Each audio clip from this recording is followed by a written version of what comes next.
Golic and Wingo. For Wednesday, January 22nd.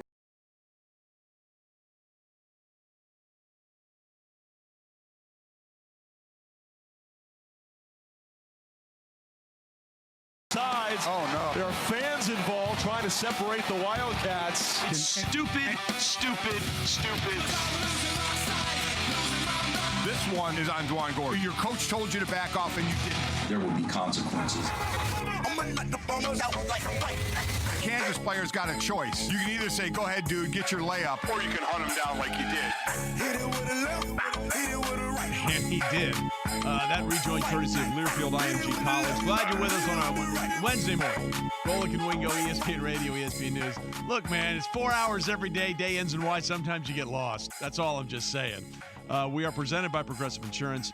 Our phone guests join us on the Shell Pennzoil Performance Line. Mike Golic Jr., Trey Wingo here in studio. Mike Golic Sr., the big man, the large fella, in Cleveland, joining us in a studio in Cleveland because you're there, Mike, for the Cleveland Sports Awards tonight. Sports Awards, looking forward to it. Awards from high school athletes here, athletes who played professionally here or went to college in the area here and then went on to do other things. So a lot of awards going to be out tonight. The new Browns coach, Kevin Stefanski, will be here giving out one, so I'll get a chance to chat with him. So it's going to be a lot of fun. And listen, I'm home. I mean, I'm 20 minutes from where I grew up, so I'll see a lot of friends. Saw some last night. We'll see some tonight as well. So a real honor to host the 20th year of these awards tonight. So going to be a lot of fun. Obviously, the only downside is I have to put on a coat and tie. So, you know. Yeah, or you have to change in a bathroom in an airport, and you lost all your information. So we'll get to that a little bit later. All your stuff. Yeah. It's tough right there. I can say, and the Cleveland Sports Awards, like the Major League Baseball Hall of Fame, we can confirm Barry Bonds and Roger Clemens are not getting any awards. Not getting it. Good to know. So they have those two things in common. So we, like I said at the end of last hour, thank you, Cliff.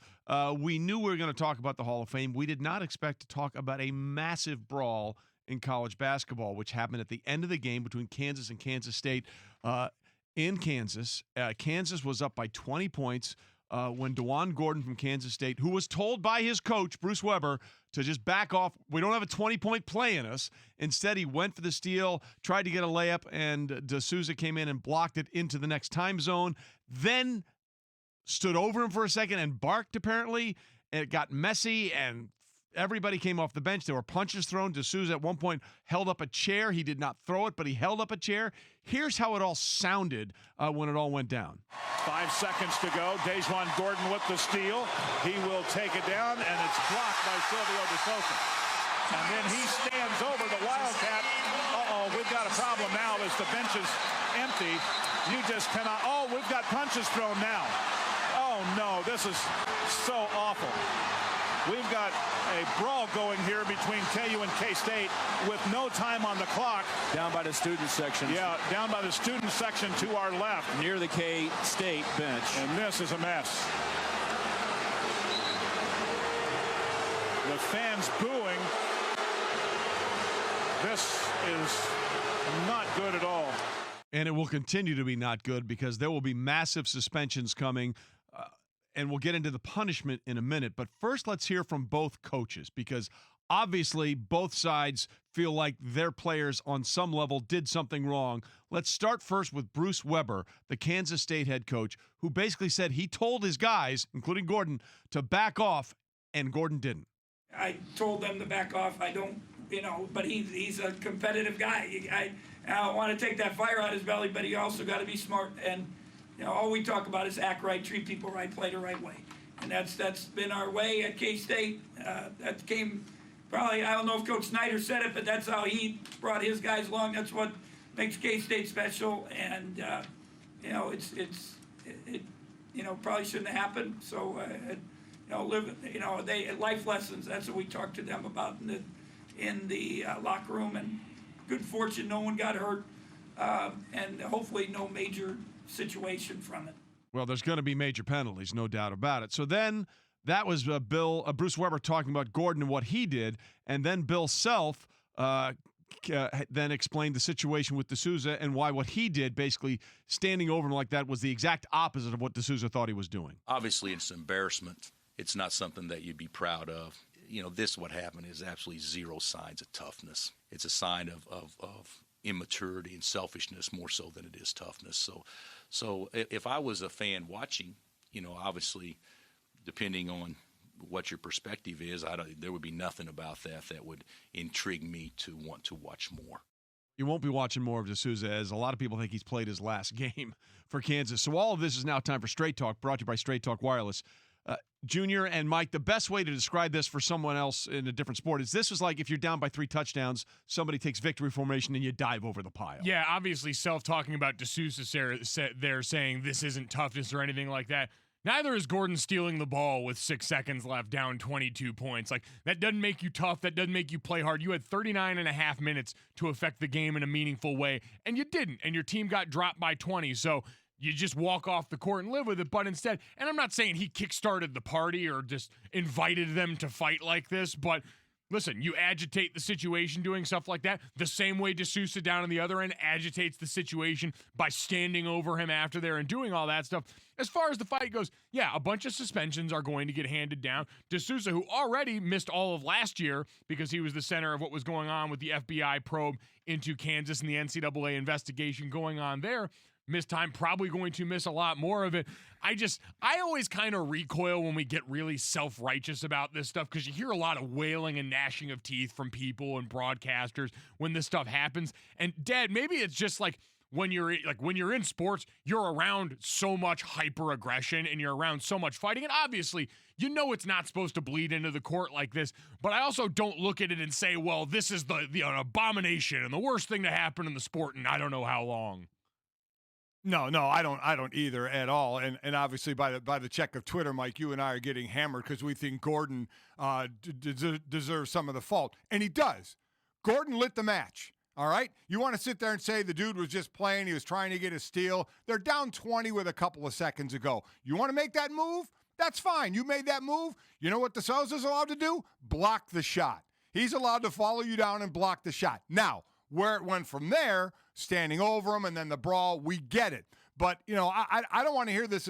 D'Souza is going to be, I agree, is going to be done. He's already had some issues. But don't tell me Gordon didn't light the match. And all those people out there just going after me on Twitter, that's fine. That's cool. I don't, saying that this guy was just playing ball. Good. You ever been in that situation? Because it is the right comparison. 3 touchdowns and diving at a knee. It's just the wrong thing to do. And it's going to get a reaction. So don't do an action and not expect a reaction on the other end, which exactly is what Gordon got by D'Souza. And then it obviously went too far. Both those guys at fault. A lot of people are going to get hammered for this. But I will stand by saying Gordon lit this match by stealing the ball. And don't sit there and ever tell me they should have just let him lay up the ball. Like I said, you had a couple of choices. You can't tell me anybody in your situation, you're 19, 20 years old in that situation, you're just going to let that happen and not follow down. Well, you want to say the dude has the ability? Go ahead. No, I was going to say we laud one guy for playing through the end of the game and doing that, but if the guy goes and blocks it, now he's the bad guy? Right. Look, listen. What happened is first of all, it is bad for the sport. Let's not kid ourselves. It's not great in any way, shape, or form. Yes. Will the sport move on? Will it survive? Yes, but it's not a good look in any way, shape, or form. Let's not just gloss over that part of it. The other thing here is you're exactly right. And again, don't take our word for it. Take Gino Auriemma's word for it. When they were losing to Baylor and their 90-plus game winning streak at home was coming to an end, they were down 16 points, and UConn kept fouling. And Gino said after the game, why are you fouling when it's under a minute to play and we're down 6? What do you think is going to happen? There's a 16-point play. So if you're okay with that analogy and that thought process there, you have to apply that here to the same thing. Why are you going for the steal when you're down 20? I mean, what are you trying to prove at that point? You say, you know what, and it's less even like blaming these guys for the start of it and just more taking the opportunity to point out that's a lame thing to do. Like, you're not a bad guy or anything like that, but it's lame. Like, you're not tough. You're not playing through the whistle or anything cool like that. It's not tough on either side of this. It's lame. Like, going and stealing in that instance where everyone is clearly dialed back. I'll never forget, we played Michigan State my last year at Notre Dame, and some kid came in with a nice clean jersey. We were kneeling out the clock at the end of the game. We were up by 10 at that point with like 15 seconds left. They weren't going to win the game. Kid comes firing off, and I pointed up to the clock, and I said, you had 60 minutes to do something worth value, and by the color of your jersey and the level of dirt on it right now, they decided you weren't enough to be out here doing that, so why don't we calm the bleep down right now? How'd that work That was the only time I've ever gotten mad on the field, because it is so useless in that moment trying to go out there and do all that. So that's a whole separate point away from this fight that just kind of bothers me, but it's all agitators. My point is, be again, selective outrage. I'm not here for it. Wasn't there a guy last year, I think, that played for the Lakers and they were down whatever, and he kept jacking up threes because he wanted to get to some level, and people were like, well, that's the dumbest thing I've ever seen. It's the same thing here on both sides. So, look, the problem is there's going to be massive suspensions. I don't think D'Souza's ever going to play again.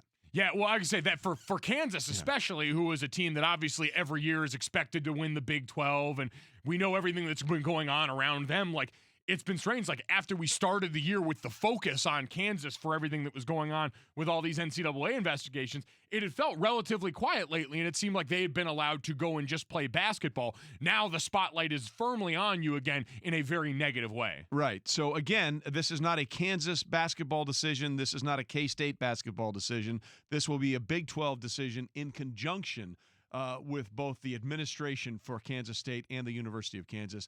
And that will all get sorted out, and we should expect that pretty soon. But there will be massive ramifications coming for everybody involved, especially the first guy that came in there and made it physical. That's the thing, because I don't think it was Gordon or D'Souza was the first one to make it physical. Then it gets really problematic. The rule is pretty clear going forward. Don't pick up a stool. Yeah. If you're ever That's thinking if I'm one. going into a fight, don't pick up a stool, because there's a reasonable chance that D'Souza plays basketball again over the remainder of this year if he just doesn't pick up a stool. Exactly. And all of that is Straight Talk, brought to you by Straight Talk Wireless. Everything for less, only at Walmart. All right, coming up next, the NFL might be taking the biggest Vegas gamble we've ever seen. And I am here for all of it. We'll get to that next. Golic and Wingo, ESPN Radio, ESPN News.